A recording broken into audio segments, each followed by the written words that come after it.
this goes to the heart of the matter. No matter who you are, no matter what your age, no matter where you come from or where you're going, what you've accomplished or what you thought you should have done, God will meet you right where you are.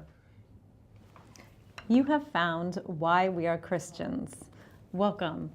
Thanks for joining us. This is Carl Laur, and he is here, which is exceptional to have him on this end, as he's usually behind the scenes and works in the technical department. So, Carl, thank you so much for joining us. I'm really happy to be here, Katrina. You know, it's a long time coming. We've been looking forward to this event because you've said for a long time you want to be the one to do the interview. I've always been very excited to hear your story, and I'm really glad that you've decided to come to this side of the table and tell us a little bit about your story and how you became a Christian and just your life story. I'm really excited to hear that. Well, thank you.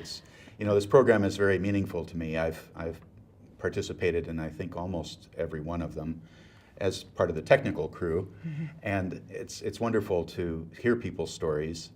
And you know what we're about is to have an opportunity to share with people who maybe don't know anything about Jesus Christ, and people that do know Jesus Christ. We're looking to share with a broad audience about what it means to be a Christian, and that's my chance now to tell you why from my side of the table. That's great. I'm so excited. I want to start and kind of get a base on your life, and I wondered if you'd start and tell us where you grew up, where you were born. Tell us a little bit about your family, and let's kind of set the picture of how you. Sure. Well, those early years are very important, and I look back on my early childhood, and I remember it pretty vividly, back into at least the age of 4. At the age of 4, I lived on a farm. That's impressive. In Ontario, with my mother and 2 brothers, and then a baby sister came along. My youngest brother and my sister were born in Canada, because that's where the farm was, right across the river from Michigan. And Dad worked in the States, and he would come home on the weekends and be with us. He was a carpenter. But I remember exploring that farm because it was not a working farm. It was a farm where there was 1 or 2 head of cattle. There was chicken coop, there was a pig pen, there was a country lane and an orchard. And for a 4-year-old boy to be bold enough to wander off by himself and go down a country lane towards the fields and the little forest that were there, I remember that vividly, and it was just a wonderful experience. That sounds like a wonderland for a child. It really was, and there was a turtle pond, there was we called them fairy rings, where in the spring the foliage would come up in the shape of a circle, and they were just marvels to see. You know, I'd heard the adults say there was a fox, so I always kept an eye out for the fox. You know, both maybe a little bit fearful of finding one, and also very curious. But it was a wonderful time, and even then, I think I just marveled. I marveled at the beauty of the world, the trees and the water, the animals, the things, the machinery, the things made by human beings that were so big and so interesting looking to me. It was really quite something. Oh, what a memory to have, to be able to appreciate nature and the world at that young age. And I started school there in Canada. We moved back to the States. I eventually would graduate from high school. One of the biggest and most traumatic events in my life was when my parents divorced. And how old were you? I was only 10 and a half, 11 years of age. And it really set things off on a crazy angle, I guess you could say, because my father left the state. I didn't see him again until after high school, nor hear from him. And my mother took her family, the three boys and the little girl, and moved in with her 2 sisters, my Aunt Agnes and my Aunt Sue. Did you have cousins? Did they? Lots of cousins, you know. My full house. Well, I wasn't living under that same roof. They were unmarried aunts at that time, so it was just, what would that be, the 7 of us? But it was pretty challenging. there was good reason for my parents to separate. My father suffered from alcoholism, and he would be violent, and then he would be, he was just really caught up in an illness.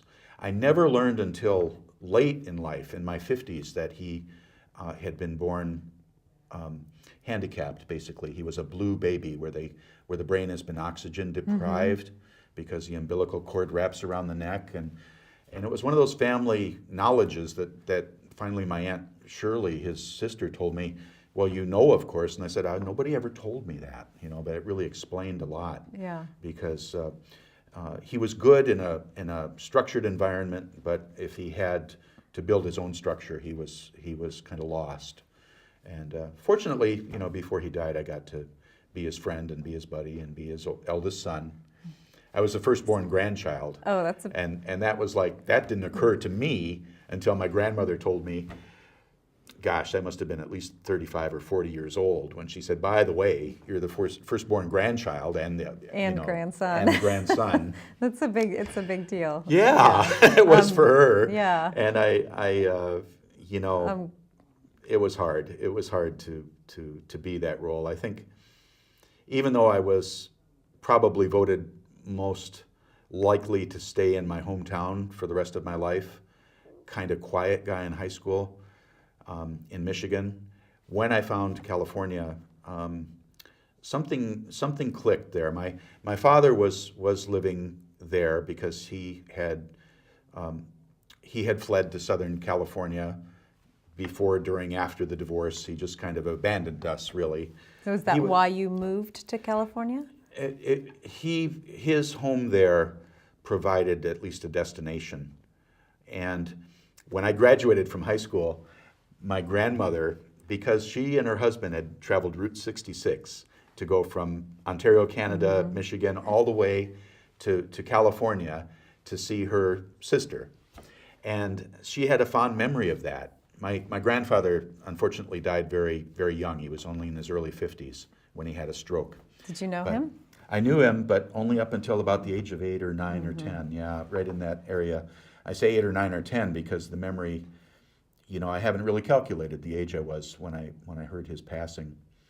But at any rate, because she had that memory, she took all this. It was my graduation from high school, but she took my mother and us 4 kids in their big green Chrysler, and we just came to California, and that was a wonderful trip. That was my first introduction to the Golden State. So they moved you out? They didn't move me out. I returned home and I started 2 years of college in Michigan. I want to mention that this is about why we are Christians, and my church life was pretty sketchy as a youngster. My grandmother, who lived in Canada, a real matriarch of the family, when I would visit with her, we'd go to the local church there, and I remember that, from the age of 4. Do you remember what kind of church it was? It was a very homey, small church in Canada in a small town. And they would play a certain song, and we'd all go downstairs, us kids, to the basement and make things out of seashells and just have a grand old time. So I remember that. And then I remember when she would visit us in Michigan, which was about a half-hour drive away, not very far, she would sometimes take me to church. And I remember vaguely some of those experiences there, too. I remember a song that was to instruct us and to teach us the books of the Bible, as an example. I remember that. But those I could count those experiences on both hands, maybe just on one hand. So, and when my mother was left alone with the 4 children, she immediately went back to the Catholic Church.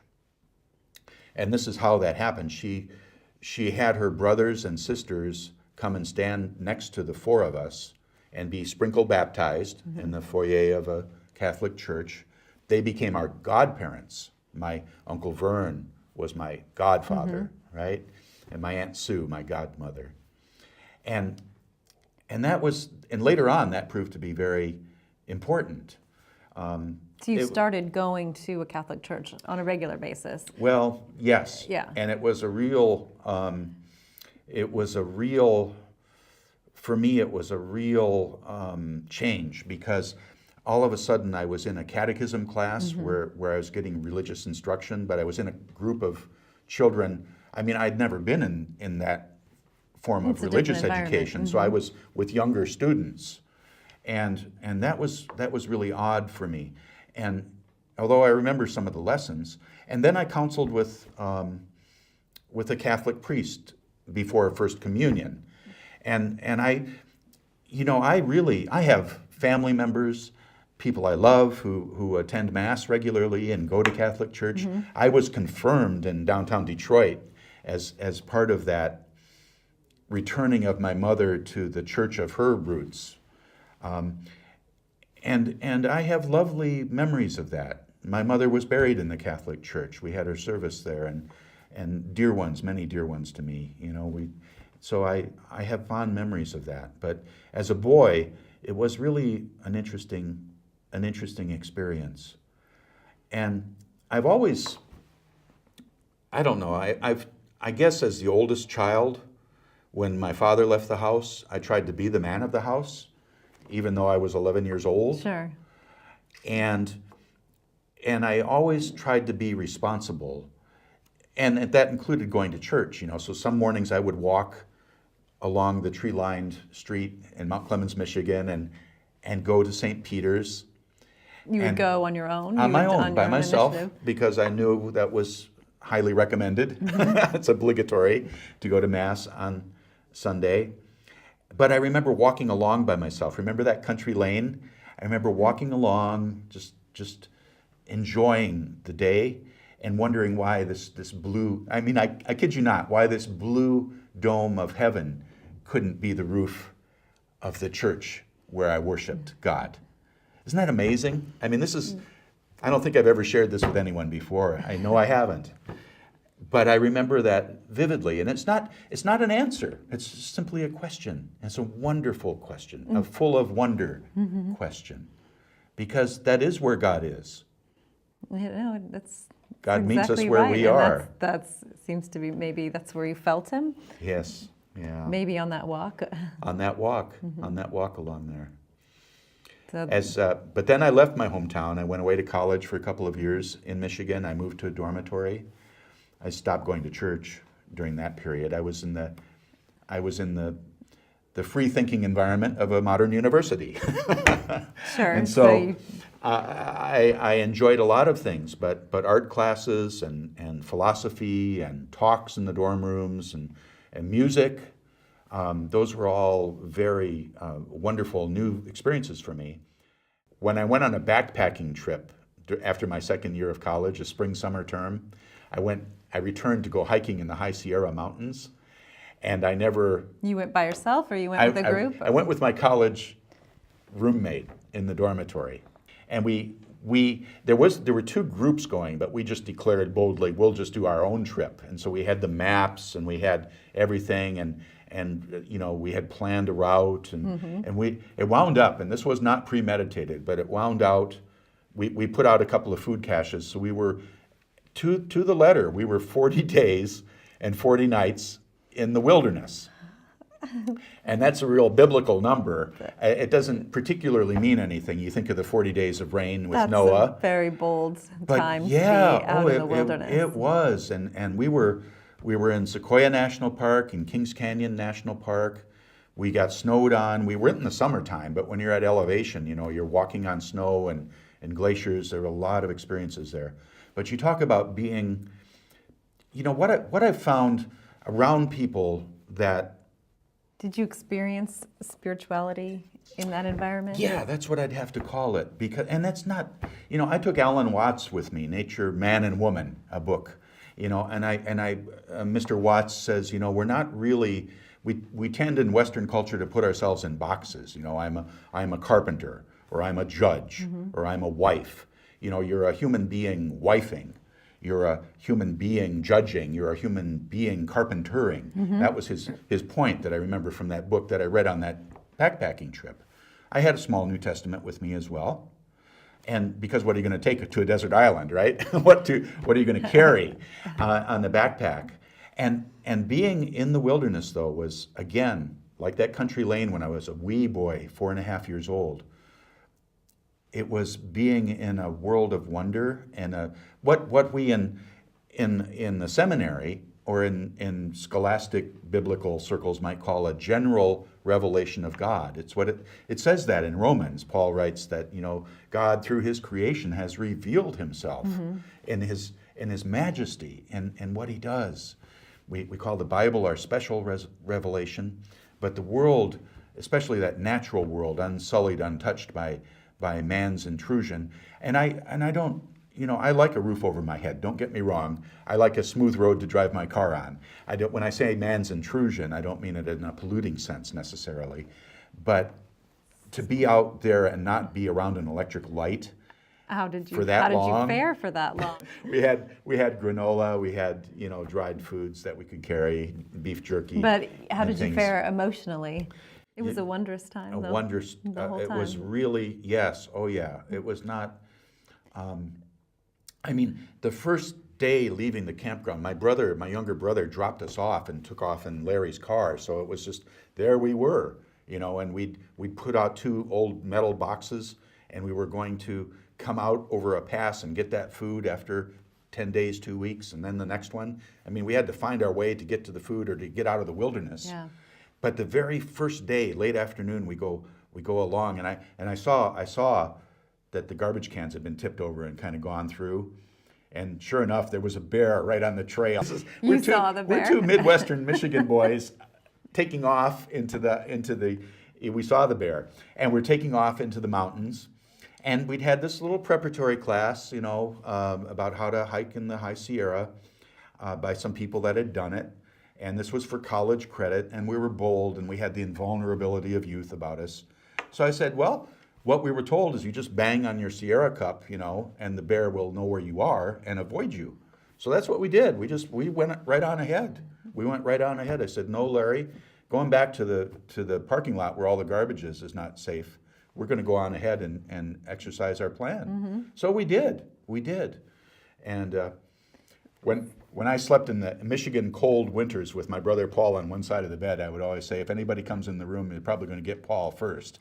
So maybe I was thinking, the bear will get Larry. You don't have to run faster than the bear. So after your 40 days and 40 nights out in the middle of nowhere, you came out with kind of an altered perception. Yeah, I did. And I wasn't looking, that wasn't the goal of the trip. I didn't have a specific goal. But it's what I've heard described as a walkabout, I think in Australian times. Mm-hmm. It was a sabbatical time when you go to be with God and set other things aside. It was definitely purifying. Drinking mountain stream water and eating a very limited diet. It was strengthening emotionally and I would say spiritually and physically, of course. And it's been a real touchstone in my life, that trip. I emulated it once. I haven't been an avid backpacker, but I did go again some 5 years later into the mountains of Montana, both with a colleague and by myself. And it's. You find something there? Yeah. That's an incredible trip, and I can't imagine being out in the wilderness for as much as I like to hike for that long. There are spiritual wildernesses where there are a lot of people around, and that's what maybe we're. But it seems like it would be a natural church just to be outside, because that is where you feel that you are, and where I feel maybe the closest. Right. Did you have contact with your dad in California when you were there for college? I did. We kind of pointed there, Larry and I, as we drove across country, and then my brother took us up into the mountains, and then I returned down. Larry went home back to Kansas in his Volkswagen. I stayed. I just said I'm not going to go back to school. I'm going to stay there. So I did stay with my father, Wilson. Was it comfortable to go back and stay there? I'd call it a gift from God, and part of how I'm put together is that I tend to be able to manage, I guess, or survive in situations. I always learned that to make any noise was to be, maybe draw the wrath of my father, especially if he'd been drinking or was hungover, which was most of the time. So that taught me to be very quiet and restrained.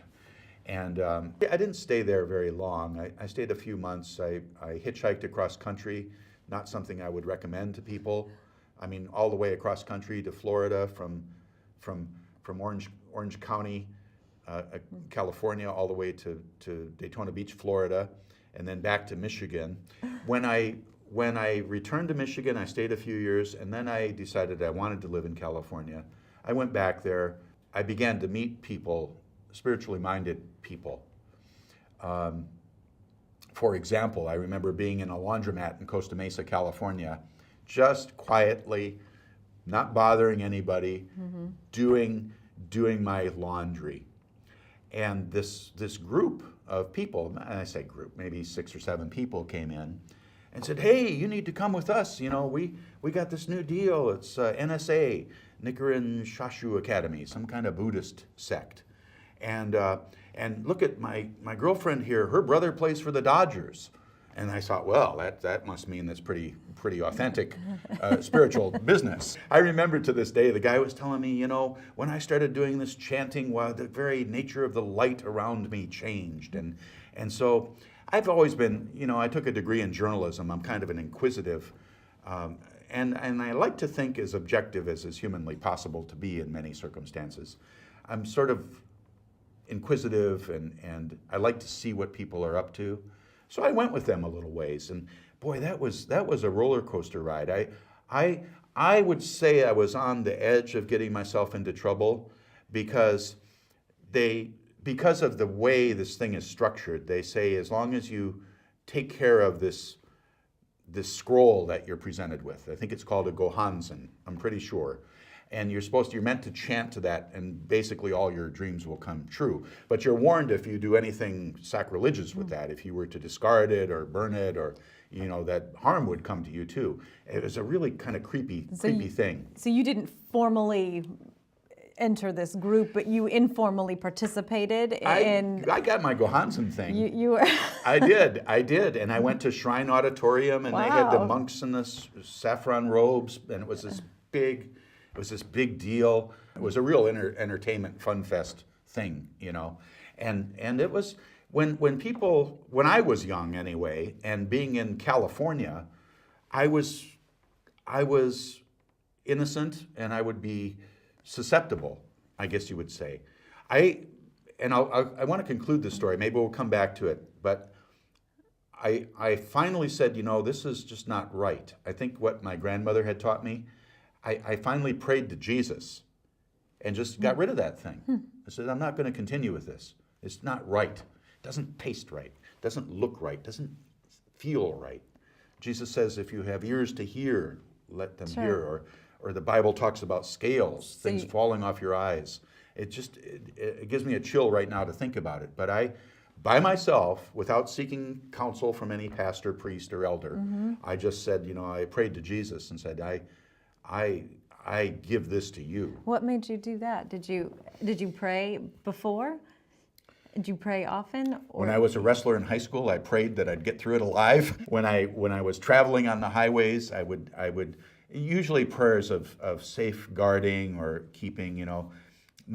We didn't talk about my mother died in 1976, and she was very young in life. But I remember being in that hospital, and after this influence in California, trying to send downstairs in the waiting room, trying to send strength, meditating or sending strength to my mother. And so I wasn't really praying to Jesus at that point in my life because I hadn't really, although I'd been baptized, communion, confirmed, been in church a few times, I hadn't really maybe pursued that Catholic pathway to the fullness of it. I'd gone off like the prodigal in my own direction to do my own things. I'd had a spirituality developing in me because not only the mountain experiences, but there's so many. I mean, music, there's many things. The commandments say, God says, have no God before me, but there's lots of other spiritual tasty treats out there, if you will. And I had come across a few. the Church of Religious Science in San Diego with Terry Cole Whitaker, Reverend Ike, the prosperity guy. I saw him on stage once. So you felt the searching maybe, or you felt yourself? Yes, yeah. As yeah, I mean, yeah, so many of us do. Kind of, you want to feel whole. yeah. And after my mother had passed away, I returned to California because I stayed for a while as the older brother to help my two youngest siblings be with their godparents. I lived with my godparents. I returned to California, and I wound up staying with a guy who was a real rascal of a guy, but he was going to a place called Calvary Chapel in Costa Mesa. And through Dean, I got a little bit acquainted with things that were happening there. Not going to Bible studies, but going to hear the music and going to hear some of the preaching. And when you're with Christians, you kind of act like a Christian. And I kind of was doing that a little bit because I found this ad in the paper where this rascally guy was a hip Christian, and he was taking me to these places. That's one of the very first, what I would say, really born-again Christian exposures that I had. Well, I'm excited to hear what comes after that, but I think at this point we're going to have to wrap up this portion of the show. Stay tuned because we will finish and talk with Carl again and find out the rest of his story and where this led him. So thank you again, Carl. Yeah, This is I'm looking forward to that. Why We Are Christians, and thanks for tuning in.